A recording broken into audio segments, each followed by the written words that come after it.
57장 나이에 관하여 해설 시작하도록 하겠습니다.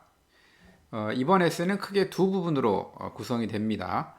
앞부분은 나이와 상관없이 벌어지는 죽음에 관해 일반이 가진 잘못된 태도를 고찰을 하고, 뒷부분에서는 삶의 무기력을 반영하지 못하는 법의 결함에 대해서 지적을 하고 있습니다. 에세이 1권에서 몽테뉴가 나이와 죽음의 관계를 직접 언급한 사례는 제20장에서, 즉 철학을 한다는 것은 죽는 것을 배우는 것이다 였습니다. 거기서 이제 어떤 구절이 있었는가 하면 39의 문지방을 넘은 것이 꼭 보름 전이다. 적어도 그만큼은 더 살아야 할 것이다. 이렇게 적었습니다. 그만큼을 더 살아야 한다는 말에 근거해 본다면 몽테뉴는 자기의 기대 수명을 80세로 잡았다. 이렇게 이제 이 문장을 이해할 수도 있을 겁니다. 하지만 이제 그것보다는 그 삶의 어떤 상승 국면에서 벗어나 하강에 접어들어 죽음을 향해 내리막에 섰음을 의미하는 것도 있습니다. 특히 이제 그때 이 문장 다음에 여러 논의는 언제든지 죽음을 맞을 준비가 필요하다는 성찰이 주를 이루는 글이었기 때문에 뭐 내가 앞으로 80세까지 살 것이다 이렇게 말했다는 것보다는 이제는 내가 하강하는 국면에 접어들었다라는 그런 성찰을 의미한다고 봐야 될 것 같습니다. 그래서 이제 이번 에세도 그 연장선상에서 놓여 있는데, 몽테뉴의 말에 따르자면 노쇠하여 죽는 일, 즉 자연사가 200에서 300년에 한 사람 정도에게 예외적으로 호의를 베푼 면제에 해당한다 이렇게 이야기하면서 죽음이라는 것이 사실은 굉장히 흔한 일이고, 그 중에서 우리가 흔히 이야기하는 자연사라는 것은 생각보다는 굉장히 어렵다라는 것을 우리가 한번 생각해 볼 필요가 있다라고 말하고 있습니다.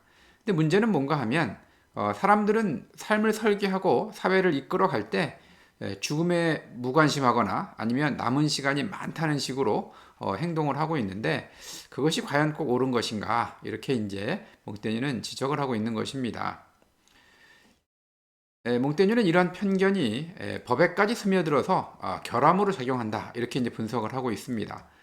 그래서 이제 그 당시에 재산권을 주장하는 나이가 26세로 되어 있는데 현실적으로 너무 늦다 이렇게 이제 평하는 거죠. 과거의 역사를 보면 이름 있는 로마 황제들이 기준 나이를 낮추는 방향으로 법을 수정했던 사례가 있는데, 이런 것들을 보면 공공복리를 위해서 이런 조치가 필요하다는 것을 예증을 합니다. 특히 다른 문헌에 따르자면 로마 같은 경우에는 어려서 죽는 경우가 굉장히 많았고, 또 잦은 전장이라든가 이런 걸 겪었기 때문에 평균 나이가 한 20세 정도라고 알고 있습니다. 그렇게 본다면 사실은 로마의 어떤 평균 연령을 기준으로 놓고 봤을 때 26세라는 것은 사실은 굉장히 늦다 이렇게 볼 수가 있는 거죠. 그래서 이제 그 당시에 로마 황제들도 기준 나이를 낮추기 위해서 여러 차례 법을 수정한 바가 있었는데, 바로 그런 역사적인 사실을 끌고 와서 이런 얘기를 하고 있는 거죠. 자, 20살이면 정신에 꽃망울이 터져 자기 역량을 확실하게 보여주는 만큼 더 기다릴 여유가 없다 이런 겁니다. 물론 이것은 모든 사람이 그랬다는 것보다는 아주 위대한 사람들 같은 경우에는 20살이면 벌써 아주 자신의 삶에서 자신이 내야 한 모든 기량을 발휘하는 경우가 있었다 이런 의미에서 이야기하는 겁니다. 또 인간의 그 아름다운 행위가 30살 이전에 벌어진 경우가 많다는 점을 감안을 하면 이런 것이 더욱더 필요하다라고 몽테뉴는 지적을 하고 있습니다. 자, 여기까지의 몽테뉴의 분석은 사실은 굉장히 건조합니다. 마치 과거의 그 법관이었던 뭐랄까요, 그런 자세가 다시 나왔다 그럴까요? 그런 아주 건조한 이야기로 지금 여기까지 이야기를 끌고 왔습니다. 하지만 이제 이 부분에서부터는 약간의 본인의 커멘트가 많이 들어가 있습니다. 자, 노쇠에 먼저 항복하는 것이 때로는 몸이기도 하고 때로는 마음이기도 하다. 위장이나 다리보다 머리가 먼저 쇠약해지는 사람을 나는 많이 보았다. 이것은 겪는 사람이 제대로 느끼지 못하는 데다 어렴풋이 모습을 드러내는 불행인 까닭에 더욱더 위험하다 이렇게 이야기하고 있습니다. 머리가 먼저 노쇠해진다라는 것은 여러 가지 의미가 있을 수가 있겠죠.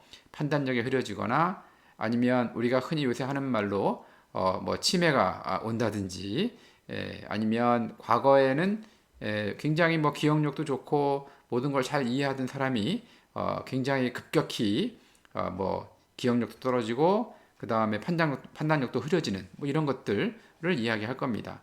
물론 여기서는 그냥 막연하게 나이가 들면 체력이 저하돼서 여러 가지 정신적인 기능이 떨어진다라는 것보다는 과거에는 굉장히 좀 뭐랄까요 정의를 추구하고 뭔가 불의를 참지 못하고 올바른 판단을 하던 사람들이 어느 순간부터 삶에 대한 의지가 꺾이고 자기가 약간 나이가 들었다는 것 때문에 조금 더 도덕적인 판단을 하지 못하는 이제 그러한 상태를 더 의미한다라고 읽어야 할 것 같습니다.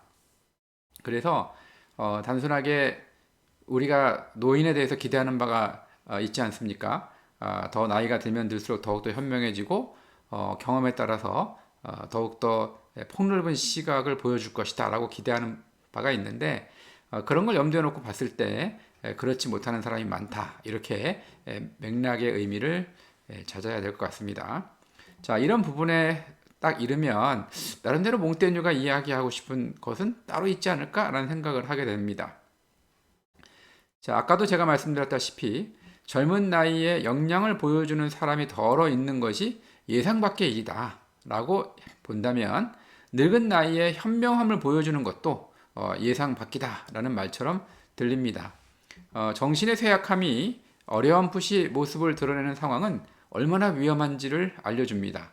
갑작스럽게 자신이 알 수 있을 정도로 정신의 쇠약함을 느낄 수 있다면 경계심을 갖겠지만 어렴풋이 모습을 드러내는 경우라면 본인도 잘 깨닫지 못하기 때문에 자신이 지금 어떤 상태로 가고 있는지 꼼꼼히 살펴보지 않는다면 알 수가 없겠죠. 자, 그래서 제가 생각을 했을 때 이 글에서 몽테뉴가 얘기하고 싶은 것은 나이가 든다고 해서 자연스레 지혜롭거나 현명해지는 것이 아님은 분명하다라는 것이 몽테뉴가 하고 싶은 말이 아닐까라는 생각이 들었습니다. 왜냐하면 맨 마지막에 몽테뉴가 어떤 얘기를 하는가 하면 시간을 잘 활용하는 사람은 나이와 함께 지혜도 경험도 더욱 풍부해질 수 있을 것이다 라고 이야기하면서 나름대로 그냥 단순히 나이가 드는 모든 사람이 젊었을 때하고는 달리 정신력도 굉장히 쇠한다라는 것보다는 시간을 잘 활용하고 자신이 나이가 들에 따라서 조금 더 지혜롭게 되려고 노력을 하지 않는다면 우리는 쉽게 노쇠한다라는 이야기를 하고 싶어 했다라고 보기 때문에 몽테뉴의 포인트는 바로 이런 겁니다. 그래서 나이가 들은다고 하더라도 시간을 잘 활용하고 그 나이에 맞게끔 지혜를 쌓기 위해서 더욱더 노력할 필요가 있다. 그렇지 않는다면 그 노쇠에 먼저 항복하는 것이 단순하게 몸이 아니라 마음인 그러한 사람들도 나올 수 있다라고 몽테뉴는 이야기하면서 나이에 관해서 자신의 생각을 밝혔다 이렇게 이야기할 수 있겠습니다.